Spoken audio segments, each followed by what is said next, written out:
Qu'est-ce que vous pensez de ça? C'est quand même triste que Enrico Macias ne puisse pas retourner oui, je pense, dans son pays natal. Oui, c'est pas qu'Enrico Macias ne veuille pas partir avec le président Sarkozy, c'est plutôt le fait qu'il est indésirable en Algérie, et c'est vrai que c'est dommage et que ça donne pas un beau visage du pays. C'est dommage parce que c'est vraiment quelqu'un qui en souffre en plus. Il y a des pays où vous aimeriez faire vos concerts, vous n'avez pas pu le faire, même si vous l'avez fait en Chine, ce qui est assez déjà incroyable. En Seine-Saint-Denis. Seine-Saint-Denis, tout à fait, mais c'est vrai d'ailleurs. Oui, il n'y a pas besoin de feux d'artifice supplémentaires. Non, c'est vrai. Non, mais même on peut exister sans feux d'artifice, et en Seine-Saint-Denis en particulier. Mais non, en Inde. En Inde. Oui, c'est un pays que j'aime beaucoup et je voudrais bien faire un projet concert là-bas un jour. Oui, c'est un projet dans les deux ans à venir. Oui. Dans le Parisien aussi ce matin, une info étonnante. La Bible fait son apparition dans les supermarchés à 1,50 €. C'est une très bonne idée, la Bible dans les supermarchés, parce que quand on fait la queue à la caisse, c'est toujours difficile d'aimer son prochain. Alors avec ça, ça pourra nous aider. Mais pour information, on trouve également cette Bible dans les Bricorama, rayon Charpentier, évidemment. Il faut savoir, et là je suis très sérieux, que c'est une maison d'édition suisse qui édite cette Bible à 1,50 €. Même Dieu, donc, est dans un paradis fiscal en Suisse. L'éditeur parle d'un prix discount pour inciter les gens à lire les Saintes Écritures. Ça, c'est très bien, pourquoi pas.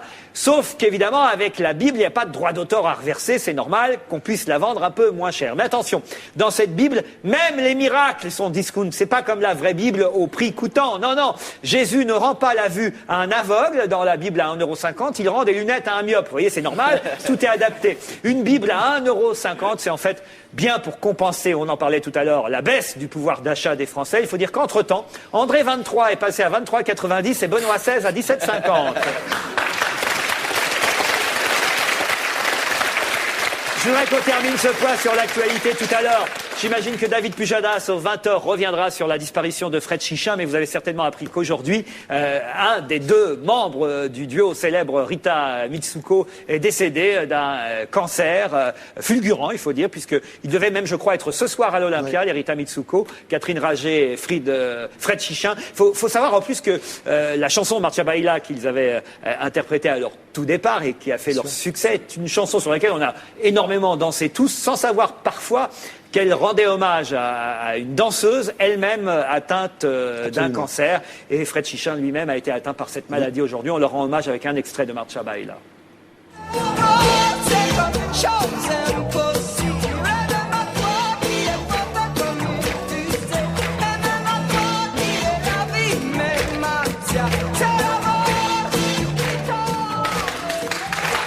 Vous les aviez rencontrés? Oui.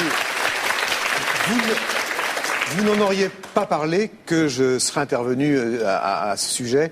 C'est une énorme perte pour la musique française et pour la musique en général. Je pense que vraiment Rita Mitsuko et Fred Chichin, qui est le compositeur du groupe, est un des plus grands groupes de rock du monde. C'est d'ailleurs, à mon avis, le seul groupe de rock non anglo-saxon qui soit crédible au niveau de son style, de l'originalité de ses compositions, et puis aussi de l'extraordinaire personnalité aussi de Catherine Ringer, de l'autre Rita Mitsuko. Et c'est une énorme perte pour tous les gens qui aiment Rita Mitsuko, mais c'est une énorme perte pour la musique en général. Et je suis personnellement très triste et c'est une très grosse perte. Les histoires d'amour et de musique finissent mal en général, pour faire allusion à un autre de leurs succès, Rita Mitsuko. Les unes des journaux de demain.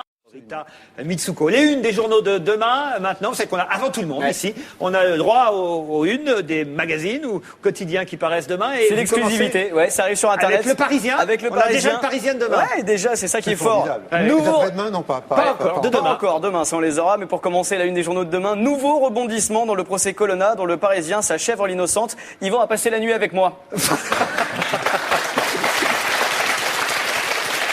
Le Figaro de demain. Oui, on en parlait tout à l'heure à la une du Figaro. Émeute dans les beaux quartiers. Ramayad, caillasse Rachida Dati. Oh non, c'est l'escalade.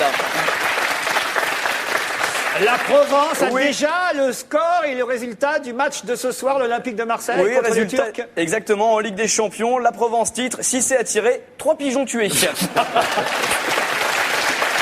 Et la une du journal L'Équipe. Ah bah alors là c'est un scoop, L'Équipe confirme la rumeur dont toutes les rédactions parlent. Laurence Ferrari sortirait avec Michael Schumacher. Et oui, c'est logique. Ça va de soi. Un joli couple.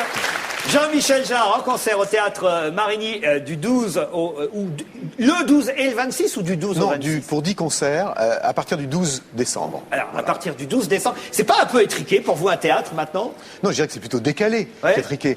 Ça va tout à fait avec ce projet. Je vous disais tout à l'heure que ces instruments sont absolument extraordinaires, que je voudrais vraiment les partager cette expérience avec le public.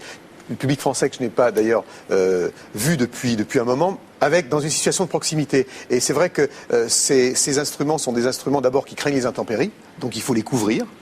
Et puis d'autre part, il n'y a pas de fuite au théâtre Marigny, c'est un beau théâtre. Non, ça se saurait. Et puis Robert Hossein remet des tuiles directement. Absolument, il s'en occupe soirs. personnellement. Oui.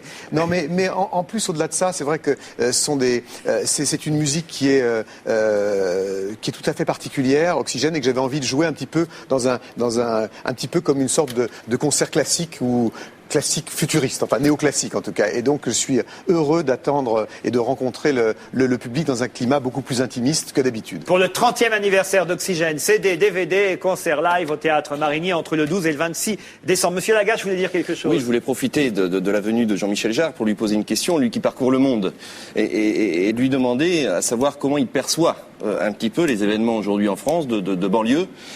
Et c'est vrai qu'on dit que la musique adoucit les mœurs, donc et profiter justement de ce qu'il vit pour savoir comment il le perçoit.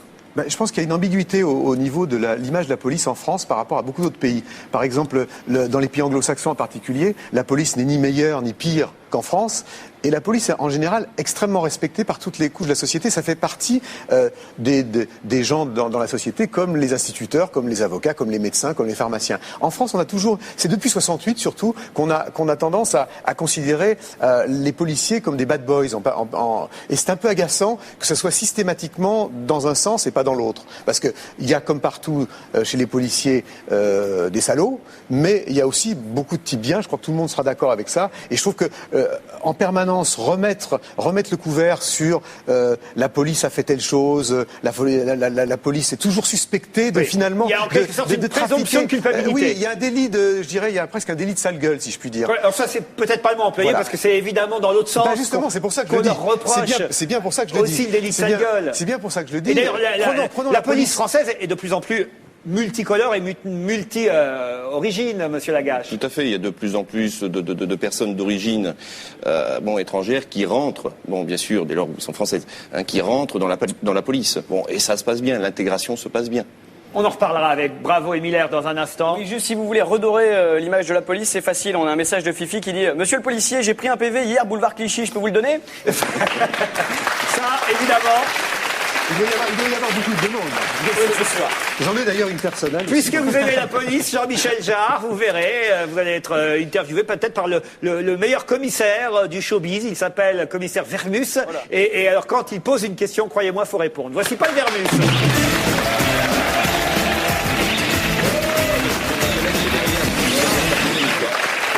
C'est vrai que vous auriez pu être flic, vous. C'est un métier que j'aurais fait volontiers, moi. Vous couronne tout, vous avez des potins sur tout le monde. Vous êtes les RG à vous tout seul. Il faut connaître. Vous avez vu tabasser déjà des vedettes. Non, là, vous exagérez. Encore une fois, il faut les secouer, les vedettes. Pour obtenir des choses. Et vous êtes prêt à secouer Jean-Michel Jarre? Oui, je voudrais qu'il soit bref dans ses réponses, parce que vous êtes très bavard. Vous êtes bavard comme une pie. Finalement, j'ai des questions extrêmement difficiles avec vous. Il va falloir y aller. Par oui ou par non? Non, soyez pas excessif non plus. Allez. On y va? Ça ne tient qu'à vous. Est-ce que ça vous angoisse Sauf si vous voulez passer sur une autre chaîne pour poser vos questions, mais autrement c'est le moment, vous voyez. On va le faire alors. Allez-y. Ça vous dérange pas? Tergiversez pas, allez-y, Vermus. J'y vais alors, puisque vous le demandez. Allez. J'y vais. Elle est belle votre pochette, Vermus. Écoutez, elle est pas mal, oui, je vous remercie, oui, vous avez une jolie chemise. Bon, allez, on est là pour... Non, vous m'écoutez tous les deux? Au lieu de parler, là, hein? En revanche, le costard un peu ringard, Plaisantez ou quoi? Aller sur mesure? Non, mais ça va pas, non? C'est pour ça qu'il est ringard. Oui, ça va, non, mais regardez-moi ça, non, mais franchement... Vous attaquez, oui ou non? J'attaque, vous arrêtez. Non, mais vous arrêtez pas de m'importuner. Je veux le silence. Est-ce que ça vous angoisse, Jean-Michel Jarre, de savoir que vous aurez 60 ans l'année prochaine? Pas du tout, parce que vu l'état de mes parents, je me dis que j'ai peut-être encore 60 ans à vivre, donc tout va bien. Bon, ça c'est plutôt une bonne réponse. Ça c'est vrai que quand j'ai appris qu'Oxygène avait 30 ans, j'en ai déduit qu'il en avait plus de 30. 38, 32, 33, au moins quand même. Voilà, et je me dis, mais alors, quel est le secret de Jean-Michel Jarre? Il faut demander ça à mes parents. J'ai des parents qui sont en pleine forme à 90 ans, donc ça doit être un peu génétique. Sur Internet, on nous dit son secret, c'est pas oxygène, c'est collagène. C'est très marrant ça. Alors allez-y, répondez à ça. Non, c'est très marrant ça, parce qu'il y a qu'en France où on passe autant de temps à commenter l'état physique des gens, leurs cheveux, leur état. Par exemple en Angleterre ou ailleurs, ou en Espagne, en Italie, c'est des choses qui arrivent pas du tout. Oh, Bien sûr. Ne me dites pas ça parce qu'on reçoit la presse People d'outre-Manche ou outre-Atlantique. On a en photo même les gros plans des stars liposucées. On fait pas ça chez nous encore. Non, on fait ça avec les Américains, mais pas avec les Français. C'est vrai. Regardez-moi, je fais pas mon âge, moi. Pardon? Oui, je dis, je fais pas mon âge. Vous, je sais pas si vous êtes passé par la chirurgie esthétique, mais vous devriez. Ah ouais. Il est fier de vous. Il n'y a pas de honte. Bon, allez. Il n'y a pas de honte.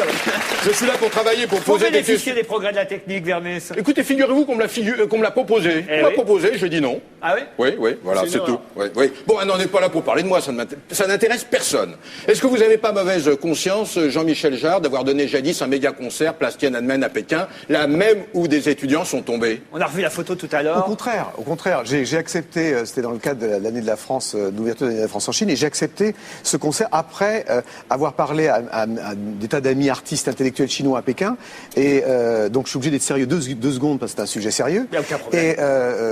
Et effectivement, à 100%, ils m'ont dit, il faut que tu le fasses, parce que les gens te connaissent en Chine, tu n'es pas chinois, et c'est l'occasion pour nous de reprendre un peu la ville en main sur le plan culturel, et je suis donc allé effectivement en Chine pour faire un concert dans la Cité Interdite, terminer ce concert sur la place Tiananmen, où j'ai prononcé les mots égalité, fraternité, liberté, égalité, fraternité en chinois, qui était le slogan des étudiants de 89, et c'est passé à la télévision chinoise. Donc c'était plutôt un salut et un respect aux droits de l'homme auxquels nous sommes tellement attachés ici. Vous êtes aussi connu qu'Alain Delon ou pas là-bas?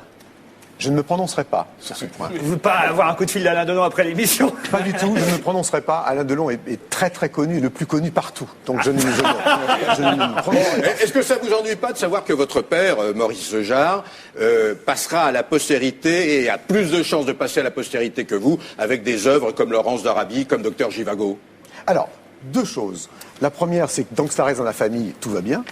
Et la deuxième, c'est que c'est pas nécessairement joué dans la mesure où on considère notamment, j'étais en Angleterre hier, où la presse salue Oxygène comme un des albums du siècle par rapport à la musique électronique. Donc nous sommes bien placés tous les deux. Mais je suis pas obsédé par la postérité. C'est une question de génération, il a raison, Jarre. Parce que Vermus, vous vous souvenez évidemment de la musique de Docteur Zhivago, mais je suis pas sûr que les jeunes qui sont ici s'en souviennent.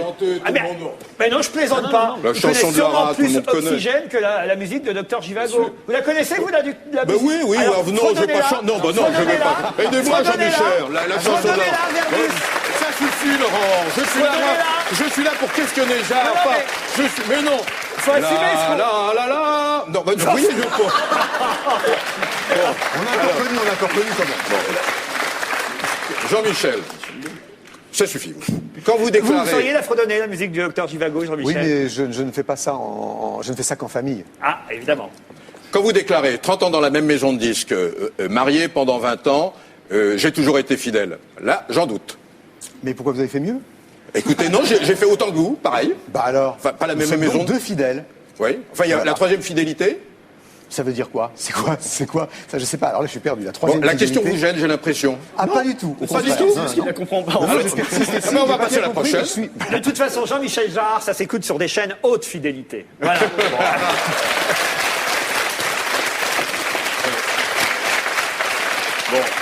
Une dernière. Ça vous gêne pas qu'Oxygène, finalement, soit souvent diffusé, et j'en étais le témoin, dans les ascenseurs ou dans les supermarchés? Alors, je rejoins de ce point de vue-là la chanson de Lara, qu'il est également. Les Beatles, Mozart, voilà, il fallait bien qu'il y en ait un qui Je fais classique, moi, quand même. Et en plus, aujourd'hui, c'est plutôt branché de passer dans les lieux publics, les restaurants, les ascenseurs. Donc, non, ça me va tout à fait. En plus, dans les endroits clos, sans oxygène, on meurt. Donc vous avez réponse à tout, hein. Bonne réponse de Jean-Michel Jarre. Bonne question de Paul Vermus. Merci Paulo. Oxygène, live in your living room. Vous êtes peut-être ce soir dans votre living room. Et bientôt, vous pourrez profiter de la musique de Jean-Michel Jarre comme si vous étiez au concert. Il y a un coffret en édition limitée, il faut le dire, qui contient l'album, le DVD et en 3D, hein, rappelons-le, et le DVD en version simple, ainsi que les bonus vidéo pour les fans, comme il y en a aujourd'hui dans le public. On va parler... Absolument, je voudrais rajouter juste une petite chose par rapport au Théâtre Marigny, c'est que à une époque où il y a énormément de concerts où il y a des pré-mix, préparés en playback, etc. Ce concert va être 100% live, sans ordinateur, sans préparation, avec des instruments qui d'ailleurs, on ne sait pas s'ils tiendront jusqu'au bout du concert, mais enfin, en tout cas, on va essayer. Ce ne sera pas mécanique, quoi. Absolument. Parfait.